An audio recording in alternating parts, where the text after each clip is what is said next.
নমস্কার বন্ধুরা, আমি রিকি চ্যাট ভিতে তোমাদের সকলকে স্বাগত। আজকে একটা অন্য ধরনের ভিডিও তোমাদের সামনে আমি তুলে ধরবো, যেটি হয়তো অনেকেই করেনি। কারণ দেখো, সবাই তো অ্যাকচুয়ালি তাদের সাবস্ক্রাইবার অথবা তাদেরকে পাঠানো বিভিন্ন রকমের গল্প তোমাদের সাথে শেয়ার করে।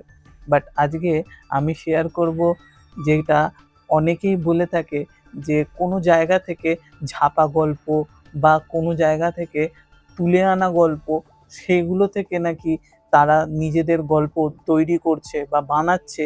এই ব্যাপারটা যেখান দিয়ে এসছে, সেইখানের গল্প আমি তোমাদের সাথে শেয়ার করব। অ্যাকচুয়ালিতে আমি বলতে চাইছি চ্যাট জিপিটির কথা।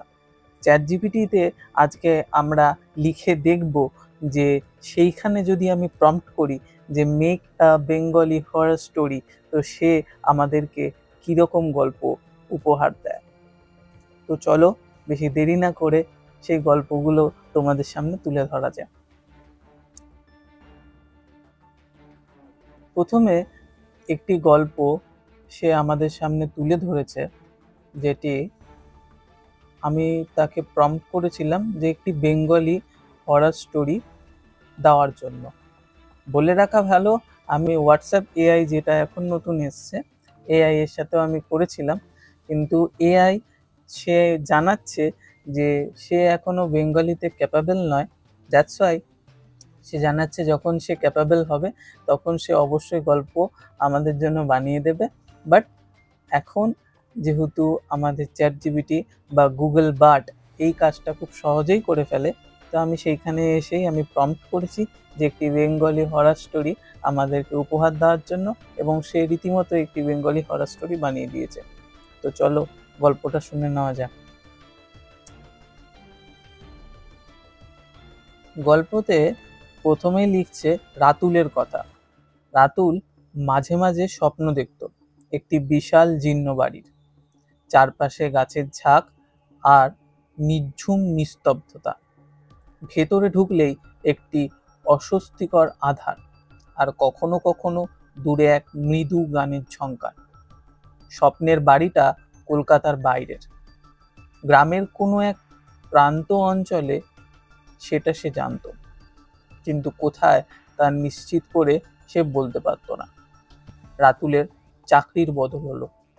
নতুন জায়গাটা ঠিক স্বপ্নের মতোই গ্রামাঞ্চল, আর কাজের প্রথম দিনেই সে দেখে সেই বিশাল জীর্ণ বাড়িটা। হতবাক হয়ে দাঁড়িয়ে পড়ে সে। বাড়িটির মালিক এক বৃদ্ধ লোক। রাতুলকে সে জানালো বাড়িটা কয়েক দশক ধরে খালি পড়ে আছে। তার দাদু, এক অদ্ভুত মানুষ, সেখানে থাকতেন। এক রাতে হঠাৎ উধাও হয়ে যান তিনি, আর কখনো ফেরেননি। গ্রামের লোকজনের কানাঘুষো করে দাদু মৃদু গান গাইতে গাইতে বাড়ির পিছনে গর্তে পড়ে গিয়েছিলেন। মানে আমি শুধু ভাবছি, তুমি ভাবো এই যে এআই, মানে কতটা তারা ভয়ঙ্কর, না মানে অদ্ভুত, সেটা তুমি ভাবো। মানে একটা মানুষের কি করে তাকে ভয় দেখানো যায়, বা কিভাবে একটা রোমাঞ্চকর প্লট তৈরি করা যায়, সেটিও তারা আর কি খুঁজে বার করছে। সত্যি অদ্ভুত রকমের একটা ব্যাপার। চলো নেক্সট পার্টটা শুনি। রাতুলের রাতের ঘুম উড়ে গেল। স্বপ্নের বাড়িটা এখন তার চোখের সামনে, আর সেই মৃদু গানের সুর রাতের নীল নীরবতায় কখনো কখনো ভেসে আসে, ঠিক স্বপ্নের মতো। সে জানতো কিছু একটা ভুল আছে, কিন্তু কি? এক রাতে ঠিক স্বপ্নের মতো বাড়ির ভেতর থেকে গানের ঝংকার শোনা যায়। রাতুল সাহস করে ঢুকে পড়ে। ধুলো জমে থাকা ঘর, ভাঙাচোরা আসবাবপত্র, আর এক কোণে দেওয়ালে ঝুলছে তার দাদুর পুরনো ছবি। ছবির চোখ দুটো অদ্ভুতভাবে রাতুলের দিকে স্থির দৃষ্টিতে তাকিয়ে আছে। আর ঠিক তখনই সেই মৃদু গান থেমে যায়, কিন্তু এক ভয়ঙ্কর হাসি, যেন অসংখ্য কণ্ঠ একসাথে হাসছে, বাড়িটাকে কাঁপিয়ে দেয়। রাতুল আর থাকতে পারল না। সে ছুটে বেরিয়ে এলো। পেছনে যেন সেই অশরীরী হাসি, আর কি যেন ঠান্ডা মৃতের গন্ধ। পরের দিন গ্রামের লোকজন খবর পেল রাতুল রাতের অন্ধকারে বাড়ি থেকে পালিয়ে গেছে। কিন্তু কেউ জানে না সেই রাতে বাড়ির পেছনে গর্তের মধ্যে আরেকটি ছবি পড়েছিল, রাতুলের ছবি। আর তার চোখ দুটো ঠিক তার দাদুর মতো অদ্ভুতভাবে স্থির দৃষ্টিতে তাকিয়েছিল। আমি জানি না সত্যি কি ভাষায় এদেরকে ধন্যবাদ জানানো যায় অথবা তিরস্কার জানানো যায়, আমি সত্যি জানি না।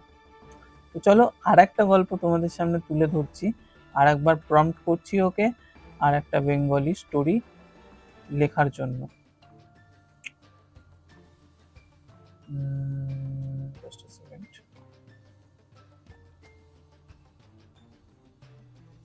Make a haunted Bengali horror story. তো দেখো আর একটা আসছে,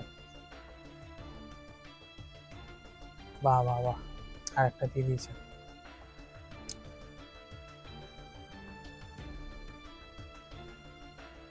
তো অদ্ভুত ভাবে এখানে বাংলা, ইংলিশ, চাইনিজ সব মিশিয়ে দিয়েছে। আর একবার চেষ্টা করি। গল্পটা কিন্তু ভালো লিখেছিল মনে হচ্ছে। প্রথম দিকে শুরুটা তোমাদের শোনাই। কলকাতার উত্তরে যমুনার কাছে ছোট্ট এক গ্রাম, নাম তার চাঁদপুর। এই গ্রামের লোক এক কোণে পুরনো জরা জিম কাঠের বাড়িটা একটা অভিশপ্ত বাড়ি বলে কুখ্যাত ছিল। আচ্ছা, এইখানে না অনেকগুলো কি করা হয়েছে, মানে ইংলিশের সাথে চাইনিজ ফাইনিজ মিশিয়ে দিয়েছে। দ্যাটস ওয়াই মানে পুরোটা আমি বলতে পারবো না।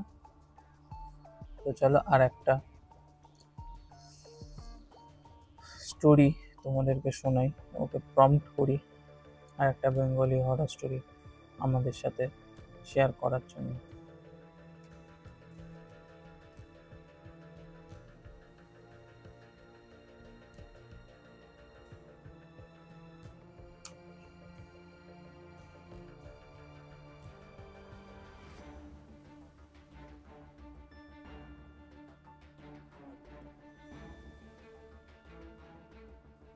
দেখো এক্ষুনি লিখে দিয়েছে।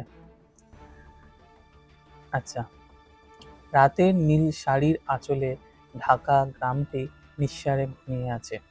শহরের চোখ ধাঁধানো আলো থেকে মুক্ত এখানে তারার ঝলমেলানি। এই গ্রামের ছেলে সৌমিক শহরের কলেজ থেকে বন্ধুদের নিয়ে ফিরেছে পুরনো বাড়িতে। বেশ কিছু বছর পরে ফেরা, আনন্দে যেন মন কাঁদছে। গাড়ি থামলো বাড়ির জীর্ণ গেটের সামনে।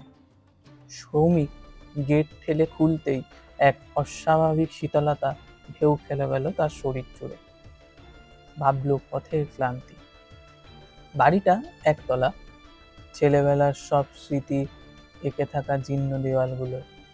ভিতরে ঢুকে চমকে উঠল সকলেই। সবকিছু ঠিক ছেলেবেলার মতো। ঠাকুর ঘরে দীপ জ্বলছে, মায়ের হাতের সেই আঁকা আলপনা ঠিক আছে বারান্দায়। কিন্তু মা মা তো 2-1 বছর আগেই বলে ডট ডট দিয়েছে আবার। মানে দেখো এইখানে ও মানে আর কি ভাবটাও মানে বোঝাতে চাইছে যে কি ভাবছে ও। মানে এআই তাহলে কতটা ডেঞ্জারাস ভাবো, সে ভাবটা পর্যন্ত বোঝাতে চাইছে যে কি ভাবছে। যাই হোক, এমন সময় পাশের ঘর থেকে হঠাৎ আদুরে গলায় স্বর ভেসে এলো, সৌমিক, কিরে এতদিন পরে? সৌমিক হতবাক, এ তো মায়ের গলা না। তিনি তো 2 বছর আগে এক দুর্ঘটনায়। সৌমিক তখন এটি ভাবছে। ঘরের দিকে পা বাড়াতে গেল সৌমিক, কিন্তু বন্ধুদের টান ধরে ফেলল। আচ্ছা, বন্ধুদের টান ধরে ফেললো মানে এখানে বন্ধুরা বোঝাতে চেয়েছে, কিন্তু বন্ধুদের টান ধরে ফেললো। এআই এইখানে তুমি একটু মার খাচ্ছ। মানে আমার এখানে মনে হয় ও প্রথমে একটা গল্পকে পুরোপুরি ইংলিশে আর কি বার করছে এবং সেটাকে ট্রান্সলেট করছে। দ্যাটস ওয়াই হয়তো মানে গল্পটা এইরকম হয়ে যাচ্ছে। কিছু কিছু টার্মস এমন আছে যেগুলো বাংলা কথায় বা তুমি বললো বাংলা চলতি কথাতে সেগুলো চলে না। মানে ধরো হচ্ছে এখানে লিখেছে ঘরের দিকে পা বাড়াতে গেল সৌমিক, কিন্তু বন্ধুদের টান ধরে ফেললো। এখানে মানে বন্ধুরা যে টেনে তাকে ধরে ফেলেছে সেইটার কথাই বলাতে চেয়েছে। কারণ তারপরেই লেখা আছে সৌমিক থাম, এসব ঠিক নেই। মানে এইখানে বোঝাতে চেয়েছে বন্ধুরা তাকে বলছে যে সৌমিক থেমে যা, এখানে সব ঠিক নেই। কিন্তু সৌমিক সেখানে না থেমে সৌমিক ঘরের ভিতর ঢুকে গেল এবং দরজা খুলতেই আদুরে গলায় ঠিক ছেলেবেলার মতো হাসি মুখখানি বসে রয়েছে কে? তার মা। কিন্তু চোখ দুটি কালো, অস্বাভাবিকভাবে ফাঁকা। আদুরের মুখ থেকে বেরিয়ে এলো সেই কথাই, এতদিন পরে এলি সৌমিক। কিন্তু স্বরটা ছিল কারো অন্যের। শুকনো পাতার মতো খসখসে তার আওয়াজ। চিৎকার করে পালিয়ে এলো সৌমিক। বুঝতে পারলো এই বাড়িটা আর নিরাপদ নয়। ছুটতে ছুটতে বেরিয়ে এলো সবাই। বাড়িতে কেউ আর বেঁচে নেই যে সেটিও তার কাছে পরিষ্কার হয়ে গেল। গাড়িতে চড়তেই শেষবারের মতো শুনতে পেল, আবার এসো, সবাইকে নিয়ে এসো। চলন্ত গাড়ির পিছনে ফিরে তাকানোর সাহস পেল না কেউ আর। জ্বলে রইল সেই ফাঁকা কালো দুটো চোখ, যেন শহরের ফেরার সব আশা নিঃশ্বাস করে দিল সৌমিকে। আমি শুধু ভাবি, তোমরা ভেবে দেখো, এআই এটা লিখছে ঠিক আছে, বাট এই প্লটগুলো বা তার এই চিন্তাধারাটা আসছে কোথা দিয়ে? একটা ছেলে মানে হচ্ছে সে কাজের সূত্রে বাইরে আছে, সে বাড়িতে ফিরছে, তার মা মৃত এবং তার মায়ের সাথে একটা ইমোশনাল কানেকশন করে দিয়ে তারপরে সে ডিটাচ হওয়ার ঘটনাটাও সে পর্যন্ত এখানে লিখে দিচ্ছে। মানে অদ্ভুত রকমের জিনিস। আমি জানি না যারা লেখালেখি করেন তারা এই ব্যাপারটাকে কিভাবে দেখেন, বাট মানে সত্যি তুমি যদি আর কি ভেবে দেখো, তুমি জাস্ট প্রম্পট করছো একটা বেঙ্গলি হরর স্টোরি এবং সেইখানে সে তোমায় গুছিয়ে গুছিয়ে ভালো মতো করে একটা স্টোরি তোমার সামনে তুলে ধরছে। এবং এমন নয় যে স্টোরিটার কোনো মাথা মুন্ডু নেই, তার একটা বেসিক স্ট্রাকচার রয়েছে, সেখানে ইমোশন রয়েছে, সেখানে লজিক রয়েছে। হ্যাঁ, এবার তোমরা বলতে পারো যে ভুতুড়ে গল্পে লজিক কোথায়? আরে ভুতুড়ে গল্প তাদের কাছেই ভুতুড়ে গল্প যারা এই নেগেটিভ এনার্জি বলো বা ধরো হচ্ছে এইসব ভূত বা প্রেত তারা ফিল করেন। যারা করেছে তাদের কাছে এইটা লজিকপূর্ণ একটি বিষয়। হঠাৎ আমার ইচ্ছা জাগলো যে এইরকম একটা ভিডিও তোমাদের সামনে তুলে ধরা যাক, যে গুগল বা এআই অ্যাকচুয়ালি এরা মানে ভৌতিক কন্টেন্টগুলো নিয়ে বা যে কোনো গল্প, আমি ইন ফিউচার আরও কতগুলো গল্প তোমাদের সামনে তুলে ধরার চেষ্টা করব, যে এরা অ্যাকচুয়ালি কীভাবে এই গল্পগুলোকে নিয়ে এবং এরা চাইলে একটি গল্প বানিয়ে দিতে পারে কিনা সেটি আজকে তোমাদের সামনে তুলে ধরলাম। আশা করছি এই ভিডিওটা তোমাদের কিছুটা হলেও ভালো লাগবে। নতুন ভিডিও শীঘ্রই রয়েছে, তো স্টে টিউন। আর তোমরা যদি চাও যে তোমরা আমাদের সাথে কন্ট্যাক্ট করে তোমরা নিজেদের গল্প শেয়ার করবে, তো ডেসক্রিপশন বক্সে আমাদের লিঙ্ক দেওয়া থাকে, সেখানে কন্ট্যাক্ট করবে আমাদের সাথে। তোমরা যোগাযোগ করে তোমাদের গল্প আমাদেরকে শোনাতে পারো। বলে রাখা ভালো, যার সাথে ঘটে তার কাছে ঘটনা, আর যারা শোনে তাদের কাছে গল্প। কিন্তু তো নমস্কার, আজকের মতো এইটুকুই।